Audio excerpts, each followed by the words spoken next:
Selamat sore teman-teman semuanya, selamat sore Ibu. Perkenalkan, nama saya Maria Delvilanus, program studi ilmu komunikasi Universitas Siber Asia. Pada kesempatan kali ini, saya ingin mempresentasikan artikel ilmiah untuk memenuhi nilai UAS mata pelajaran Bahasa Indonesia. Yang pertama itu saya mengambil penerapan SEO atau Searching Engine Optimization untuk meningkatkan penjualan produk. Langsung saja kita masuk ke pendahuluan. Di era transformasi digital saat ini, media sosial telah berkembang dari sekadar platform interaksi interpersonal menjadi arena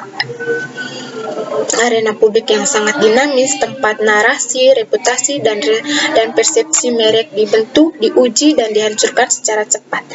Kehadiran platform seperti X, sebelumnya Twitter, Instagram, TikTok, dan LinkedIn memberikan kebebasan suara yang belum pernah ada sebelumnya bagi publik.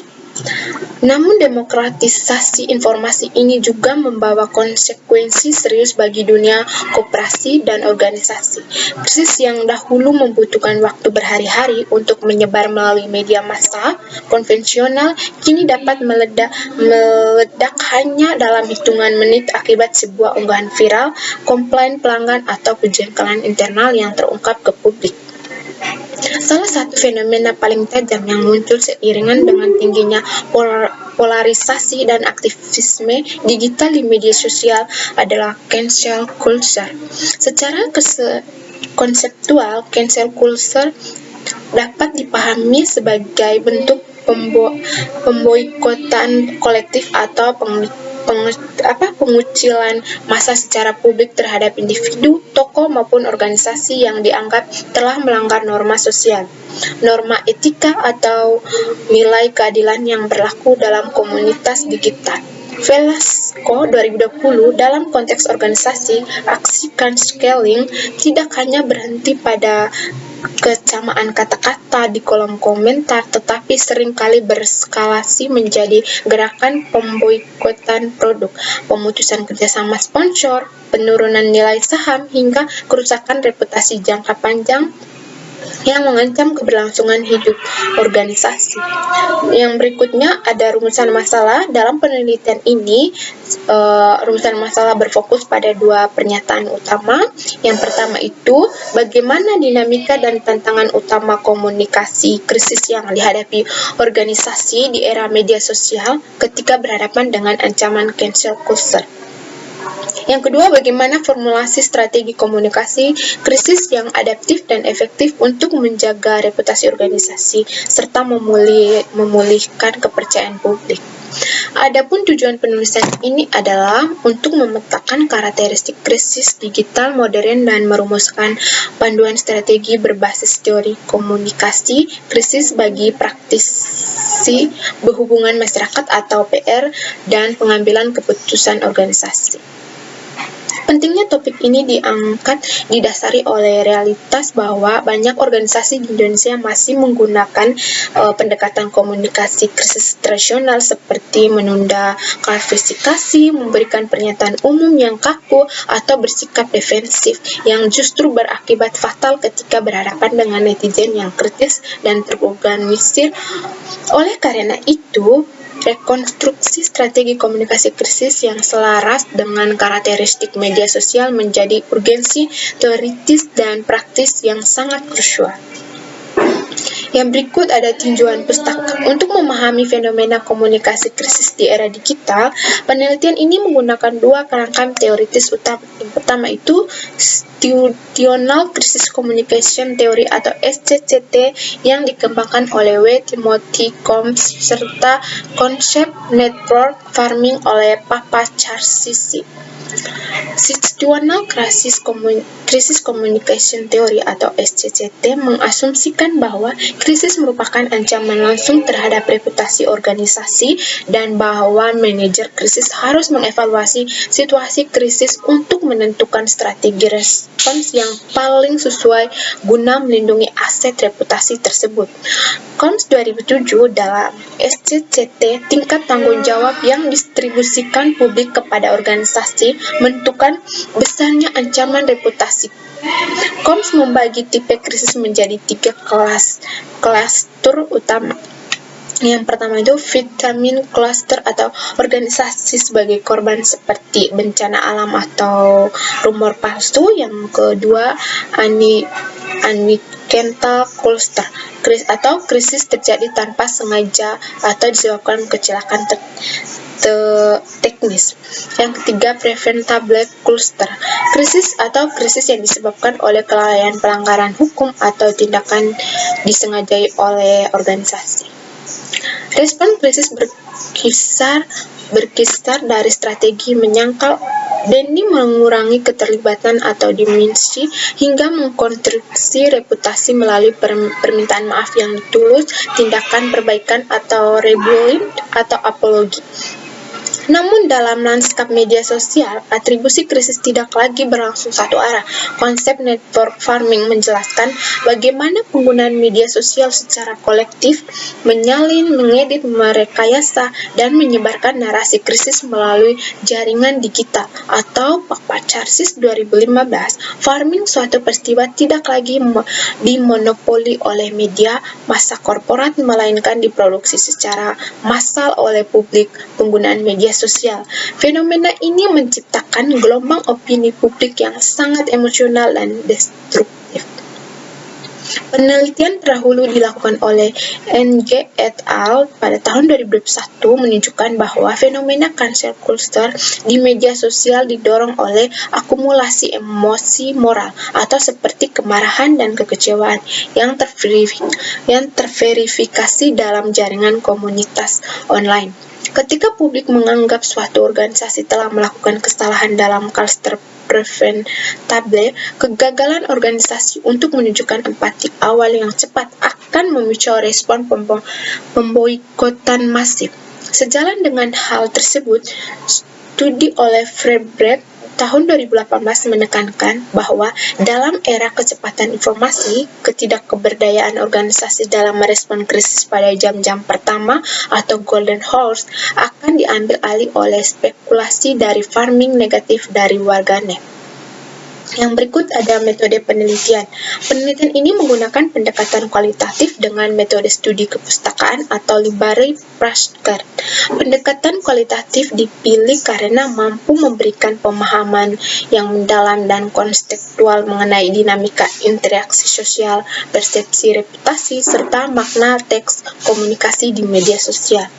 Data yang digunakan dalam penelitian ini merupakan data sekunder yang bersumber dari jurnal-jurnal ilmiah, berputasi nasional dan internasional, buku teks komunikasi krisis, laporan industri hubungan masyarakat, serta studi kasus nyata mengenai insiden cancel culture pada korporasi modern selama periode 2020 sampai 2025. Teknik pengumpulan data dilakukan melalui penelusuran literatur terstruktur pada database akademis seperti Google Scholar, Scopus, dan Syscandrage menggunakan kata kunci gabungan krisis communication, social media krisis, cancel culture, dan reputation management. Setelah data terkumpul, dilakukan redukasi data, penggodean tematik atau thematic coding berdasarkan variabel teori SCCT dan karakteristik media sosial, sintesis intelektual, serta penarikan kesimpulan secara induktif-deduktif untuk menghasilkan pemahaman utuh mengenai strategi mitigasi krisis. Yang berikut kita masuk ke pembahasan. Berdasarkan hasil analisis pustaka dan pengamatan studi kasus, era media sosial secara mendasar merombak anatomi krisis organisasi. Terdapat 3 tantangan utama yang dihadapi organisasi ketika berhadapan dengan potensi cancel culture, diikuti dengan perumusan strategi pemulihan reputasi yang adaptif. Yang pertama itu tantangan komunikasi krisis di era media sosial. Yang pertama, hilangnya kendali narasi dan kecepatan informasi atau hyper-speed information flow. Di masa lalu, organisasi memiliki waktu untuk membentuk tim krisis, menyusun pernyataan resmi, dan mendistribusikan melalui konferensi pers. Di era media sosial, masa tenggang ini telah musnah. Narasi krisis berkembang dalam hitungan detik. Ketika sebuah isu memicu kemarahan publik, mekanisme algoritma platform seperti X dan TikTok akan mengamplifikasi unggahan tersebut ke dalam tren utama atau trending topics, menciptakan efek bola salju yang sulit dibanding. Yang kedua, fenomena echo chamber dan polarisasi publik.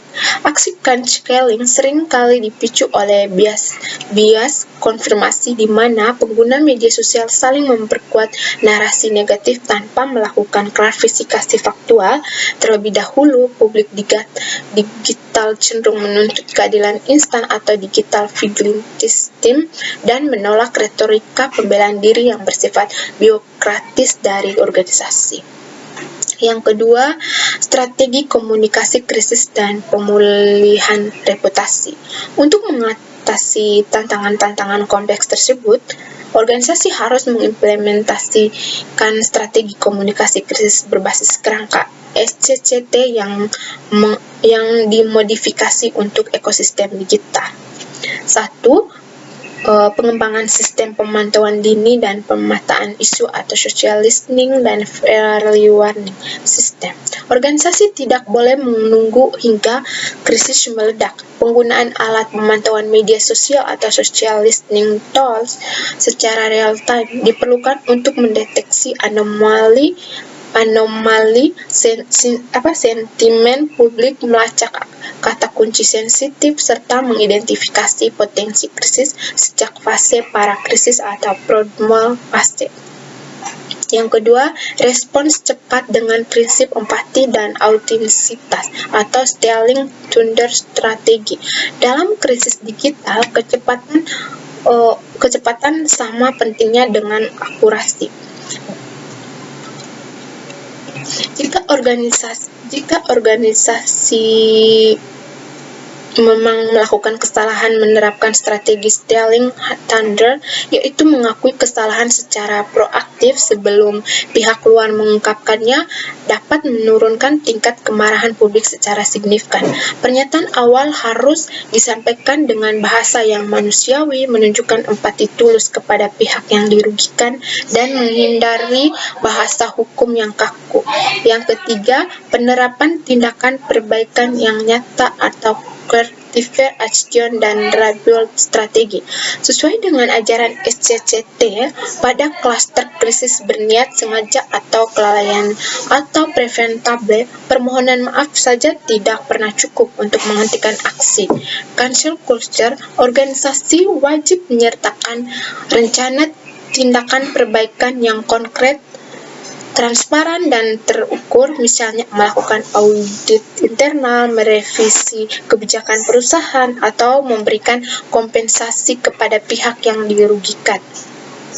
Yang keempat, eskalasi komunikasi multisaluran dan perlibatan pemangkungan kepentingan. Pesan krisis harus disebarkan secara konsisten di seluruh saluran media sosial resmi organisasi serta situs web perusahaan. Selain itu, merangkul pihak ketiga yang terpercaya seperti pakar independen atau tokoh komunitas yang memiliki kredibilitas tinggi dapat membantu menetralkan narasi liar ruang publik digital. Dan yang berikut ada simpulan.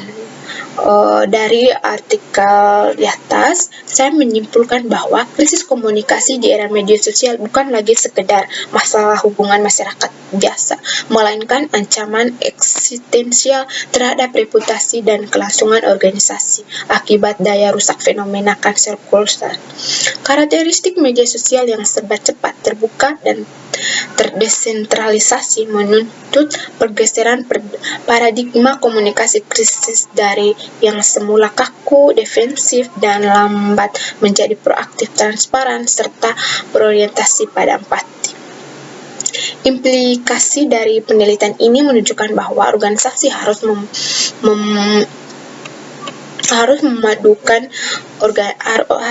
memadukan keahlian teknologi atau melalui pemantauan media sosial dengan kecerdasan emosional dan etika dalam merespon krisis.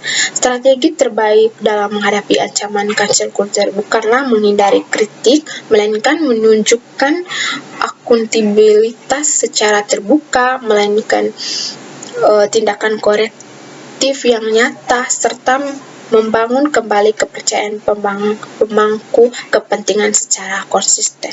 Dan yang berikut ada daftar pustaka. Nah, untuk presentasinya sekian, sudah menyampai sekian dan terima kasih. Ibu, mohon maaf jika ada kesalahan kata-kata dan jika ada presentasinya kurang jelas, dari kata-katanya kurang jelas, mohon maaf. Sekian dan terima kasih.